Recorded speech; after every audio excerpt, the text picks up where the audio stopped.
Welcome to the Common Good Podcast, a conversation at the intersection of remembering, belonging, and place. I'm your host, Rabbi Miriam Cherlinchamp. For the upcoming series of conversations, we are going to explore how the common good is being enacted in local, tangible, and relational ways. If this is your first time with us, we suggest you start with Season 1, but you can also check out the show notes for background and bios if you want to jump right in. Today's conversation is with Mike Mather. John and Peter interviewed him on the Abundant Community webinar about his asset-based work with his church in Indiana. I can remember when we first began thinking about what would a community be like if you thought in terms of abundance rather than scarcity. It was like a lead balloon. It did not float at that time. But we did get one call from a small city in Indiana where there was a parish and two pastors who wanted us to come down and spend some time telling about the work we had been doing on abundance. And lo and behold, when I got there, it was Mike Mather. And so, Mike, you responded first in all of this adventure and thinking about abundance. But the thing that I have always noticed about you is that you have never had a common thought in your life. Somehow you come at things in a way that is different than almost everybody else. And I thought it might be useful at the beginning to ask you, how did you get that way? What happened to you? I think I started out thinking fairly conventionally. When I first came to Broadway Church here in Indianapolis, I thought I was coming to work in the inner city and helpful in low-income communities. Because what everybody needs is a 26-year-old with 19 years of education to solve their problems. Phil Amerson had asked me to come and work with him here at Broadway and to run the outreach program here in our low-income, low-wealth community here in Indianapolis. And so we ran all the traditional programs that lots of churches did. And when I came here, we were running a summer program, which was basketball for the boys and cheerleading for the girls. And very painfully, we changed. It took a couple of years, but we built each week around a spiritual principle. And we started every day with devotions and we ended every day with devotions. We had 250 young people, 9 to 5 every day. John, me thinking very conventional along these ways. And people were affirming me with that all the time. We got a lot of attention for it. People felt great about what we were doing. And people in the church did. People in the community affirmed us. It all felt good. But the last 9 months I was here in 1991, I did 9 funerals for young men under 25 years old in the 4-block radius around the church. And it kicked the heck out of me. And it kicked the conventional thinking, I guess, out of me in a way. And so I left here with this question in my mind about what can I do better? How can I do this better? How can I actually do something that might be useful? I was sent up to the low-income community in South Bend, Indiana, to a small church with about 40 people in it. And we had a food pantry. And when people came to the food pantry, we asked people how poor they are. These were the type of questions we'd asked in Indianapolis, And so people would tell us, well, my income's $600 a month and my expenses are $1,200 a month. Well, there wasn't anything we could do with that information at all. We came to Pentecost in 1992 and we read that passage in scripture from Acts about the Pentecost. And later at lunch, this woman says to me, you said up there that Peter, reading from the book of the prophet Joel, said that God's Spirit flowed down on all people, young and old, women and men. And I thought, man, I'm a great preacher. It's a half an hour later and she remembers what I said. I'm awesome. And I said, that's right. She said, so how come you don't treat people like that? And I said, what do you mean? She said, well, when people come to the food pantry, you ask people how poor they are. If you believe God's Spirit poured down on all people, how come you aren't asking that? We started asking people who came to the food pantry 10 pages of questions. Actually, John, it was something you had put together in Chicago, I think, from Lawndale neighborhood that they used for people in laundromats. So it asked people 10 pages of questions about, have you taken care of older folks? Have you taken care of children? Have you done it because you've had a job, because they're members of your family? Can you fix a toaster? Can you drive a car? Do you play a musical instrument? Do you sing? You cleaned up after more than 10 people? And we asked 3 questions at the end. What 3 things do you do well enough you could teach somebody else how to do it? What 3 things would you like to learn that you don't already know? And who besides God and me is going with you along the way? One of the first people who came was a little woman who lived half a block from the church named Adele Almaguer, and she told us she was a good cook. So we said, prove it. She said, what do you mean? Well, cook for the custodian, secretary, and pastor lunch on Friday. It was great. And she cooked for more and more and more things in the community. Studebaker Elementary had a PTA meeting, Southeast Side Neighborhood Health Center had an open house, Memorial Hospital had a press conference, all needed food. Well, then the Chamber of Commerce called. We want to have an all-day meeting of our leadership program in your church building. We said that works. They said, since we're going to be there all day, we need to use your kitchen. We said we would prefer you use our catering. So we took $20 and bought her 1,000 business cards. And a year and a half later, she opened up Adelita's Fajitas at the corner of 8th and Harrison in Elkhart. Now, if we had asked her when she showed up, tell us how poor you are, we would have all ended up poorer for it, and we would have missed a lot of great food. After you get done asking a person all these questions about what they can do you notice any effect on these people of that very process itself? Sure. When people come to us before, we were always asking what people were missing and people didn't have. They came in with their heads down and they walked out with their heads down.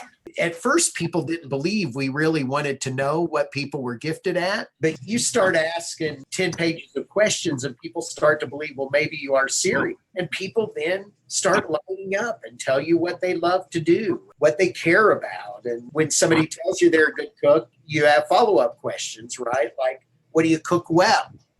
Well, they either bake or they grill out well or they do this or that. Let me ask you, did you shut down the summer program? 250 kids is a lot of kids. All Yes. right. What price did you pay for shutting down the summer program? When I came back in 2003 to Indianapolis, we did shut it down, actually.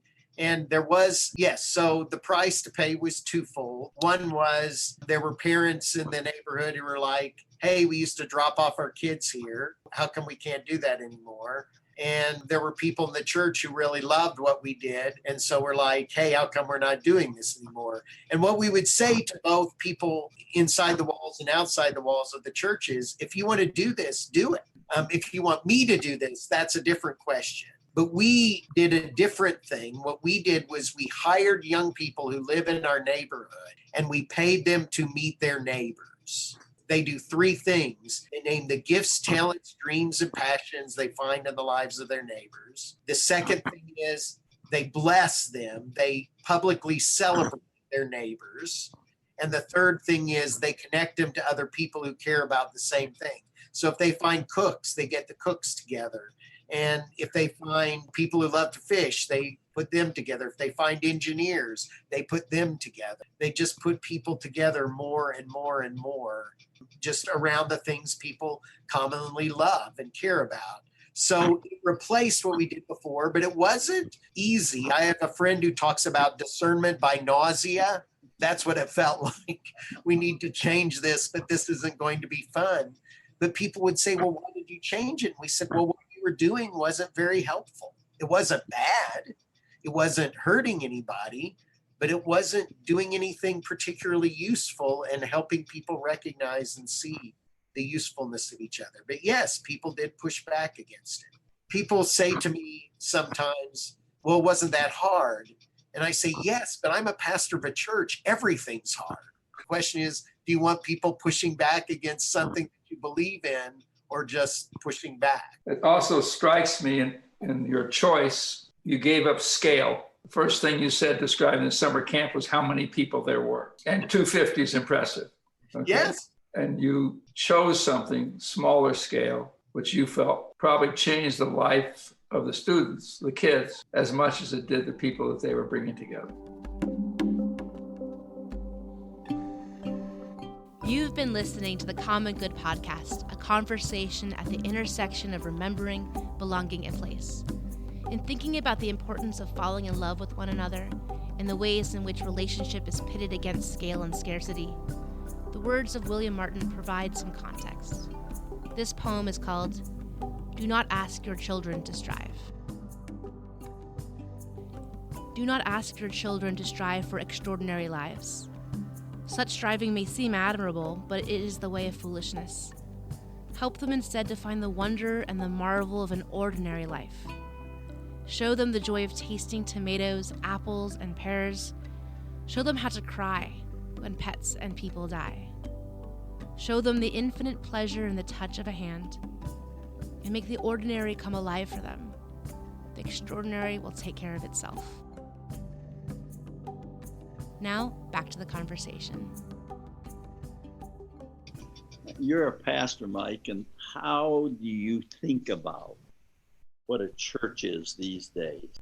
Well, the way we think about it around here is that it isn't through the programs we've done that things change much. It's by people paying attention to each other and loving each other. I think we think of what we do as a church is keep trying to find ways to get people to fall in love with each other in whatever ways we can do that. So usually that's not through the programmatic effort, but it is through what people do in their lives in the world. And the work that they do, whether it's as a teacher or as a neighbor or as a parent or as a friend, it's those ways that people affect things. And when we pay attention to that giftedness around us, things get healthier, a little more mutual delight among each other. Another thing is money circulates more. You know, a lot of pastors are in the parental spot.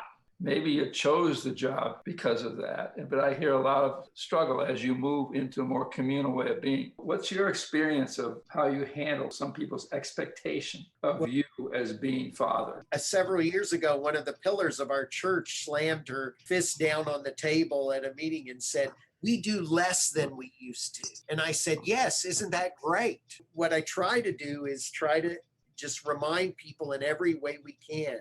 So it affects what we do in worship. It affects what we do every time we have a meeting.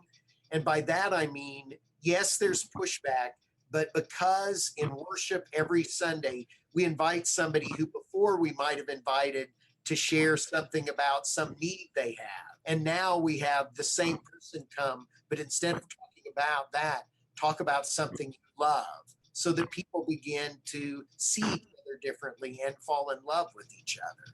The other thing is in meetings we always take time to do that. In fact, at the governing council of our church, overwhelmingly what we do at that meeting is we invite people both from inside and outside the church to come and tell us about some gift that they have, something they care deeply about, something they love, and then we have people do something. There's not a way to do something in the church where there's not pushback. But then when people are busy talking to each other, sharing with each other about what they love, that ends up taking over the conversation. Not that the other conversation still doesn't poke up its head. In fact, John, you were talking about how churches these days are struggling a lot and how do we go forward and with what's happening with the church in the United States. But a way to promote your church is not to say, "Hey, come help us not die." But instead of what we're talking about is the giftedness all around us in the community, in our both inside and outside of our walls. Then we spend all of our time trying to keep up with the giftedness. And that's a very different thing to spend our time with. You're focusing on their relationship with each other in a positive way. Helps raise more money. We might associate wealth with a desire for strong leadership. And what you're saying, if you're looking for that kind of leadership, you may not find it in me, or reluctantly at times, or accidentally at times. Yes. But actually, this has a positive impact on people's generosity to the church. It not only has a positive reaction for that, yes, but it also has, we had the Indiana State Department of Health call us just the second year we had started doing this with the young people. When the State Department of Health calls you, you don't think it's going to be a good thing. And they called and they said, "Hey, we need to meet with you this afternoon." And I said, "Why?" And they said, "We'll tell you when we get there." And then they showed up. At first they said, "We've been investigating you all for the past 4 months. Again, this isn't feeling great." Then they said, "Our job is to make the people of the state healthier, and we haven't been doing a good job. And our investigation shows that what you all do actually makes communities healthier." Now, Peter, to go back to your point before, Wow. all the funder ever asked us before was how many kids showed up, how many volunteers showed up, how many contact hours you had. Nobody ever asked us, are things actually better? Are people healthier? Is the economy in your neighborhood strong? But other people came and started investigating that, unbeknownst to us. Found out that those things were true. So you are also saying that getting people connected is improving the economy of your neighborhood. Absolutely. It puts money in the hands of people, because if they find people who are doing hair, right, and they're telling other people about the people who are doing hair, then there's more money going to those people. If they find people doing meals out of their kitchen, they get more business directed their way. And if they bring the entrepreneurs together, then those entrepreneurs find ways to encourage, strengthen each other. That, yes, helps a dollar circulate longer in our neighborhood before it exits. Especially in the informal economy. Absolutely. And Absolutely. so any measure of average income of your neighborhood would not capture that. That's right. But the actual economy of our neighborhood would. That's very powerful. Yeah. Yes. Mike, something else that goes in my mind with the gift orientation that you are focused on is, in a lot of places, what people do is they say, we want to get people together so that they can, let's say, simply enjoy each other, or have an annual block party. And what they're thinking of is the building of new relationships, sometimes called friendships, and that's a really good thing. If you don't focus on the gifts, you don't get to the kinds of realities that you created. It is that you're recognizing that everybody has this valuable, as that gets manifested, that all of the abundance begins to appear. Because I think there's a big difference between being gift-oriented and being interested in just people coming together. The giftedness around us, that once we start seeing it, it increases. It's less than it increases. It's just that we began to see more of it there than we saw before. For example, when I was at Broadway in the 80s, I didn't think there were gardeners around here. So I did a thing that's hot now, but I was doing it before it was hot. It was community gardens, because I thought people around here weren't doing that.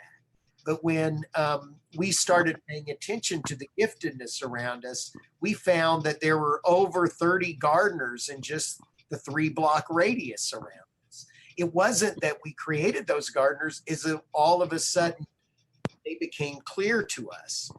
Rachel, who's the one of the pastors I worked with, met with a group of young people who are blind, and she said to them, "How does the seeing world treat you?" And they said to her, "Well, that you're using the wrong language. It's not the seeing world, it's the sighted world." And she said, "I don't understand what you mean." And they said, "Just because you have sight doesn't mean you can see." Yes. That was true for us. I was not seeing that there were gardeners around here, and entrepreneurs and cooks and people who love young people, and, musicians and poets and everything. So That's, we always say about the asset-based approach, that it is at its heart making the invisible visible. yes. The reverse of a magician, right? Thanks for listening. You can learn more about the work of Mike Mather, as well as the Common Good Collective, at commongood.cc. The Common Good is hosted by Rabbi Miriam Turlinchamp and produced by the amazing Joey Taylor with music from Jeff Gorman. See you next time for a conversation with Deborah Putney.